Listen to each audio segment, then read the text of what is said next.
ग्वालियर में मध्य प्रदेश का सबसे बड़ा डिजिटल अरेस्ट सामने आया है, जहां रामकृष्ण मिशन आश्रम के सचिव को 26 दिनों तक डिजिटल अरेस्ट कर करीब 2.5 करोड़ रुपए ठगे गए हैं।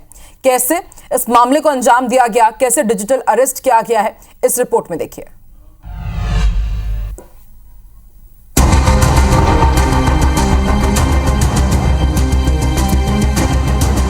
साइबर फ्रॉड और डिजिटल अरेस्ट के मामले लगातार बढ़ते जा रहे हैं। सरकार भी इसे लेकर काफी जागरूक कर रही है, बावजूद इसके लोग इसके शिकार बनते ही जा रहे हैं। ऐसा ही एक मामला ग्वालियर में अब तक की सबसे बड़ी ठगी का सामने आया, जिसमें 26 दिन तक देश भर के अलग अलग बैंक खातों में 2.52 करोड़ रुपए ट्रांसफर करा लिए गए। ये ठगी ग्वालियर के थाटीपुर स्थित रामकृष्ण मिशन आश्रम के सचिव स्वामी सुप्रदीप्तानंद को डिजिटल अरेस्ट करने के जरिए की गई।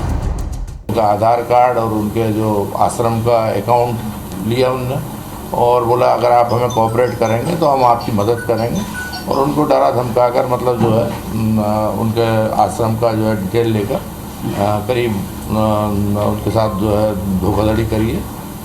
टोटल करीब 2.5 करोड़ रुपए की धोखाधड़ी करी है। वो अलग अलग अकाउंट में नंबर उनने ऑनलाइन भी ट्रांजेक्शन किया और उनके द्वारा शिकायत पर जो है अपराध पंजीबद्ध। रामकृष्ण मिशन आश्रम के सचिव स्वामी सुप्रदीप्तानंद को 26 दिन तक डिजिटल अरेस्ट कर 2.52 करोड़ रुपए की ठगी की गई। शातिर ठगों ने नासिक पुलिस का अफसर बनकर सचिव को फोन किया तो स्वामी सुप्रदीप्तानंद को Naresh Goyal money laundering case में फंसाकर ठगी की गई। वहीं फ्रॉड के द्वारा सबसे पहला कॉल 17 मार्च को आया। इसके बाद उसने डिजिटल अरेस्ट कर लिया और पैसे ट्रांसफर करवाता रहा। अब इस मामले में ग्वालियर पुलिस की क्राइम ब्रांच ने FIR दर्ज की है।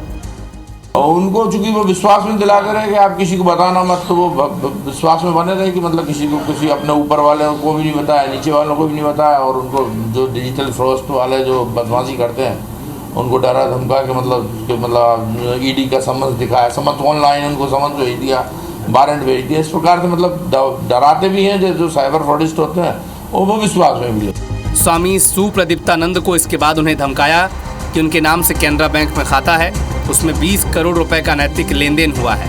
उन्हें इसकी PDF भी भेजी गई। धमकाने वाले पुलिस की ड्रेस में थे, पीछे नासिक पुलिस का बोर्ड लगा था। इस मामले में जब IBC 24 के संवाददाता नासिर गौरी आश्रम पहुंचे तो कोई व्यक्ति सचिव की लोकेशन बताने को तैयार नहीं हुआ।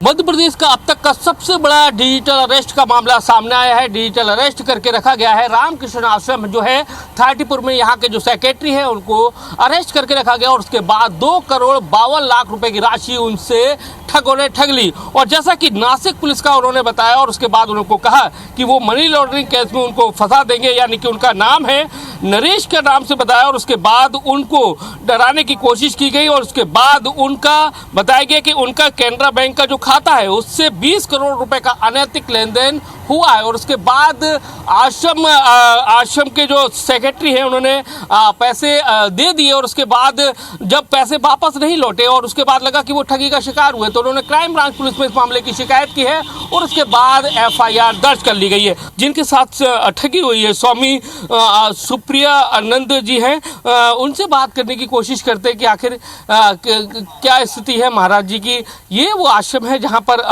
रहते थे वो। महाराज जी, सुप्रियानंद जी कहाँ हैं? सेक्रेटरी साहब कहाँ हैं? अभी रूम में होंगे, हटाओ इसको। नहीं वैसे पूछ रहे हैं। नहीं तो ये जरूरत नहीं है ना भाई, वो है अंदर में होंगे। पता है कि ठगी हुई है उनके साथ में 2.5 करोड़ का। फिलहाल स्वामी जी कहाँ पर है कोई सही जवाब नहीं दे रहा है। हालांकि जो स्वामी जी से भी हमारी बात हुई, उनका कहना है कि वो अंदर है, उनसे बात करते हैं और उसके बाद वो भेजने की बात कर रहे हैं। लेकिन जो यहाँ पर आश्रम में कुछ लोग मौजूद हैं वो कहते हैं कि आश्रम में नहीं है, लेकिन आखिर है कहाँ? तो सबसे बड़ा सवाल यही है, आखिर 2.5 करोड़ रुपए की उनसे ठगी हो गई। क्राइम ब्रांच पुलिस ने उनके खिलाफ, जो आरोपी हैं उनके खिलाफ मुकदमा दर्ज कर लिया है, उनकी गिरफ्तारी की कोशिश की जा रही है। MP में डिजिटल अरेस्ट का अब तक का ये सबसे बड़ा मामला ग्वालियर में सामने आया। इस मामले में रामकृष्ण मिशन के सचिव द्वारा FIR दर्ज कराई गई है। क्राइम ब्रांच पुलिस मामले की जांच कर रही है। रामकृष्ण मिशन आश्रम ग्वालियर की सबसे बड़ी संस्था है, जहां सबसे ज्यादा फॉरेन मनी आती है। ऐसे में अब सचिव की भूमिका पर भी सवाल उठ रहे हैं। कैसे वो ठगों के जाल में फंस गए, और अब मीडिया से बात करने में वो कतरा रहे हैं। नासिर गौरी, IBC 24, ग्वालियर।